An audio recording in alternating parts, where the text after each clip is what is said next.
Assalamualaikum warahmatullahi wabarakatuh. Nama saya Asna Umi Rohmah, NIM T2019-1076. Pembuatan video ini untuk memenuhi tugas UTS mata kuliah Bimbingan dan Kanseling. Saya mengambil referensi dari buku Bimbingan dan Kanseling dengan penulis Dr. Andes Anas Salahuddin MPD. Pada bab 1 ini, saya akan membahas 3 pembahasan. Yang pertama adalah pengertian bimbingan dan kanseling. Yang kedua, hubungan bimbingan dan kanseling. Yang ketiga, tujuan dan fungsi bimbingan kanseling. Nah, yang pertama adalah pengertian bimbingan dan kanseling. Bimbingan menurut Matheusen pada tahun 1969. Bimbingan merupakan pendidikan dan pengembangan diri yang menekankan pada proses belajar. Jadi, bimbingan itu sebagai pendidikan dan pengembangan diri pada peserta didik. Dan tujuannya yang diinginkan dapat diperoleh melalui proses belajar. Sedangkan menurut Prayitno dan Erman Amti pada tahun 2004 halaman 99 mengemukakan bahwa bimbingan merupakan proses pemberian bantuan yang dilakukan oleh orang yang ahli kepada seorang individu, baik itu anak-anak, remaja, ataupun dewasa. Tujuannya itu, orang yang dibimbing dapat mengembangkan kemampuan yang ada pada dirinya dan juga memanfaatkan sarana yang ada, serta dapat dikembangkan berdasarkan norma-norma yang berlaku. Adapun pengertian kanseling menurut Prayitno dan Erman Amti pada tahun 2004 halaman 105 bahwa kanseling itu merupakan proses pemberian bantuan yang dilakukan oleh kanselor kepada klien yang sedang mengalami masalah. Hal ini, kanseling memberikan suatu bantuan supaya masalah tersebut dapat diatasi dengan baik. Pengertian para ahli tersebut dapat difahami bahwasanya bimbingan dan kanseling merupakan proses pemberian bantuan yang dilakukan oleh kanselor atau orang yang ahli kepada klien atau seorang individu tersebut. Nah, tujuan diberikannya bimbingan tersebut supaya klien dapat memahami potensi yang ada pada dirinya sehingga dapat dikembangkan dengan baik. Pembahasan selanjutnya adalah hubungan bimbingan dan kanseling. Nah, antara bimbingan dan kanseling ini merupakan kegiatan yang integral atau kegiatan yang tidak dapat dipisahkan.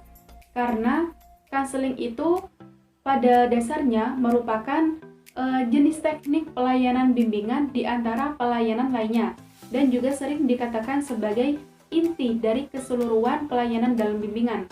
Kanseling ini dilakukan secara individu atau secara face to face, tatap muka.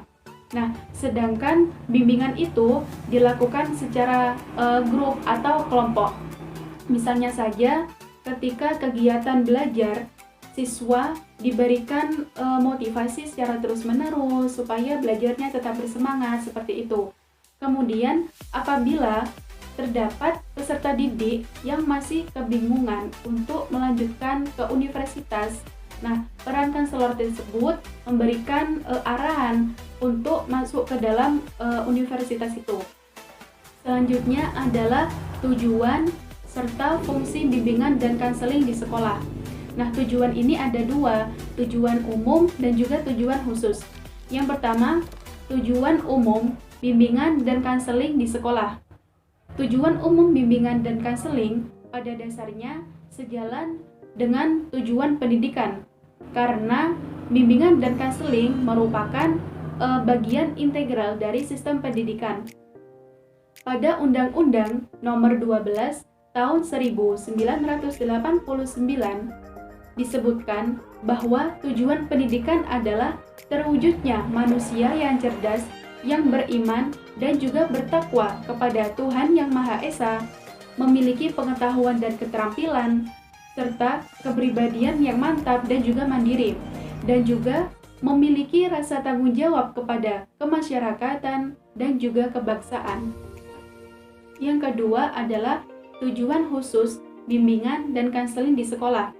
Yang pertama, membantu peserta didik untuk mengembangkan bakat, minat, atau juga kemampuan yang sudah ada atau yang sudah tertanam pada diri peserta didik itu.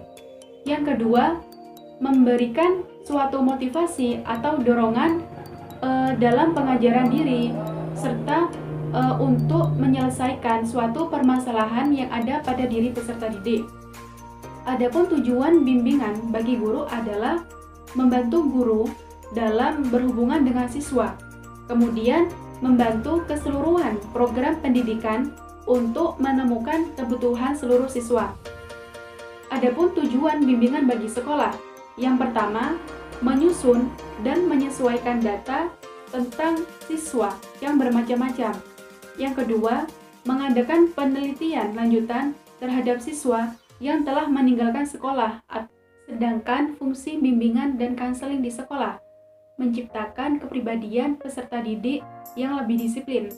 Nah, misalnya saja ketika di sekolah ada siswa yang baru, tentunya di sekolah tersebut mengadakan suatu pemahaman terhadap peserta didik, yaitu menyampaikan terkait tata tertib atau peraturan yang berlaku di sekolah.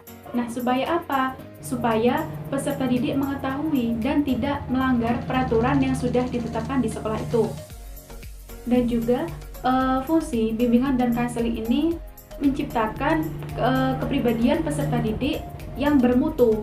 Nah, jadi peran konselor itu selalu memberikan dukungan, arahan, selalu juga memberikan motivasi kepada peserta didik supaya terus bersemangat belajarnya, sehingga kelak menjadi generasi penerus bangsa yang baik. Demikian penjelasan dari bab 1 yang sudah saya sampaikan. Kurang lebihnya saya mohon maaf. Wassalamualaikum warahmatullahi wabarakatuh.